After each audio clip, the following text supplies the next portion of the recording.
Welcome to the drop. This is where our team captures our perspectives on one of the most interesting topics that we've discussed this week as a team, and we all add a little insight from our respective roles in creative, research, social, and digital work. So let's drop into the conversation today.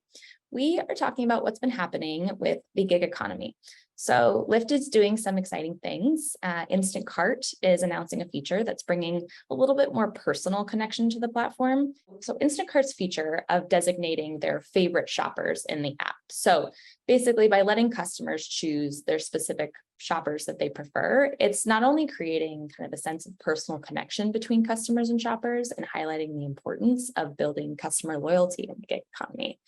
So, this is great for many reasons. It could potentially increase the chances of repeat business, and it's a highly competitive space with on-demand grocery delivery. But overall, this move towards building loyalty through personalization could set a new standard for the gig economy and impact the way that other platforms approach social relationships. So this was one of the things that I wanted to bring up with this team, because I know, Mike, you said that you kind of have had some interesting stories with personalization and using these services.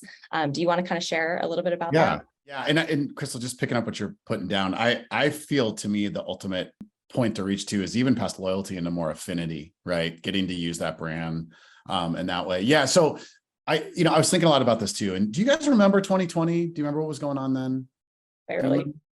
But at the height of 2020, when we were all sheltered, literally from the world, from people, from friends, my wife and I, for the family, used Instacart for groceries, like many people did, right?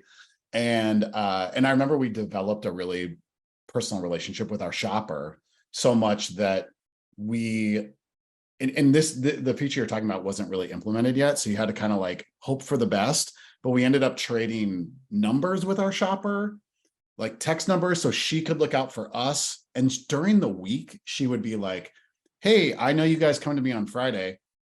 I'm at Costco right now on a Tuesday, and they have toilet paper sale or whatever it is. Or, oh my God, I found toothpaste. Do you want some? And she would literally text us as a friend. And so as I was reading this and thinking about Instacart, for me, it was really interesting because that personalization, especially in that moment in time when like you didn't know what tomorrow was going to bring, especially with like things you needed for your family, it was really like, it was kind of comforting to know somebody was out there looking out for you, thinking about you.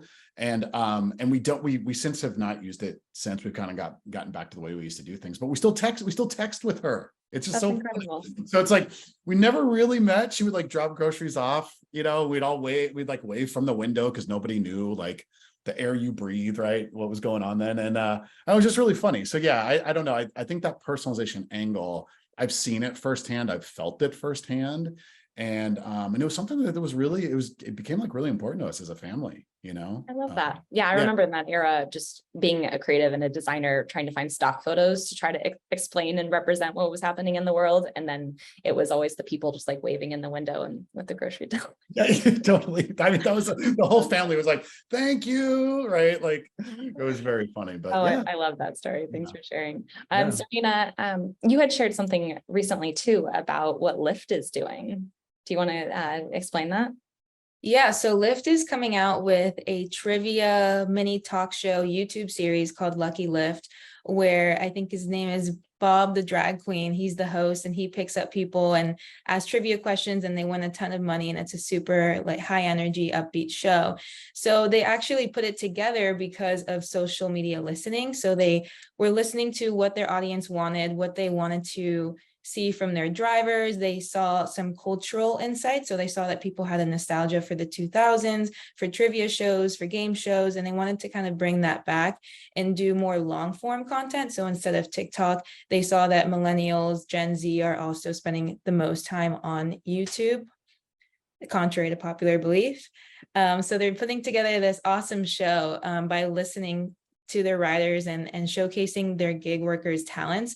So I think this is really integrating the gig economy as a whole into pop culture. It's leveraging platforms like YouTube and Bob's social media reach, the host, and it's expanding the show's audience. It's promoting and humanizing the skills of gig workers.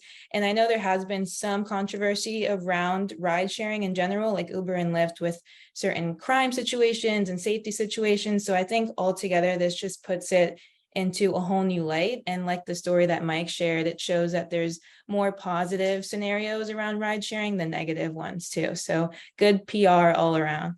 That's Yeah, cool. It reminds me of Cash Cab. You remember that? How old Yeah. is it? Okay. I was just going to throw that out there. But I think that's an interesting point, Serena, is that we're also seeing that more and more with the tools from the brands we work with, is not an expectation by any means, but kind of, which is like, we want you to leverage those tools to help us understand where we need to be, right? Not predictive in any way, but just a better understanding of the landscape, whether it's social or media or cultural or whatever. So I think it's kind of an age-old story, but I think lately it's been getting a lot more attention, I would say, especially in our worlds, about like how we really use these tools to help our clients find their way in a cluttered space a lot of times, right? And what that looks like. So yeah, I love that story too. I think it's really interesting, really smart. Yeah, highly recommend watching the first episode they launched of the Lucky Lift. It was fun. I want to be on that show.